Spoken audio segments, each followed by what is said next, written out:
Так, трогательный момент. Александр зажигает отопительно-варочную печь-камин. Это продолжение нашей конструкции «Мечта хозяйки».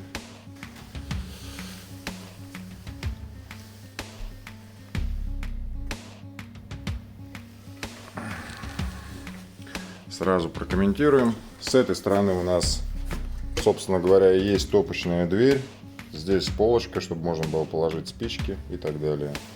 Тут прочистная. Прочистные сейчас сделаем из кирпича, для того, чтобы не было конденсата, как на металлических. И, собственно говоря, чистят их не часто, поэтому и не нужно излишне.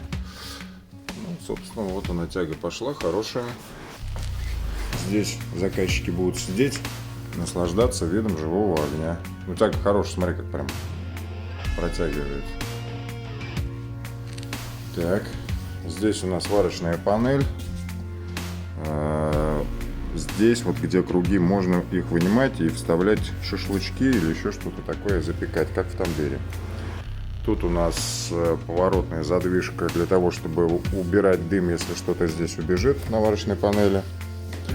Здесь снизу еще одна прочистная, то есть прогревается она с самого пола, уже будет тепло, конвекция.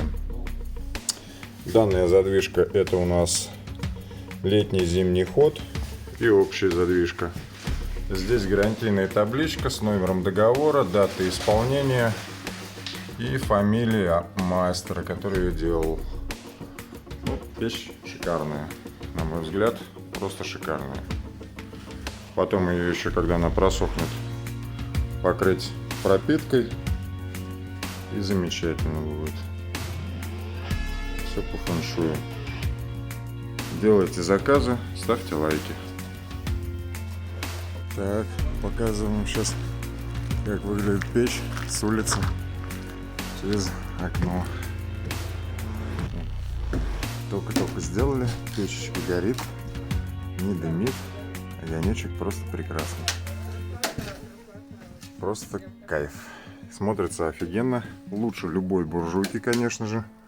Лучше металлических печей, которые многие себе заказывают, потому что она сочетает в себе плюсы металлической печи, так как выдает тепло сразу через плиту и двери, и плюсы кирпичной печи, так как кирпич аккумулирует тепло, которое буржуйка выкидывает на улицу. Всего вам доброго, заказывайте, ставьте лайки.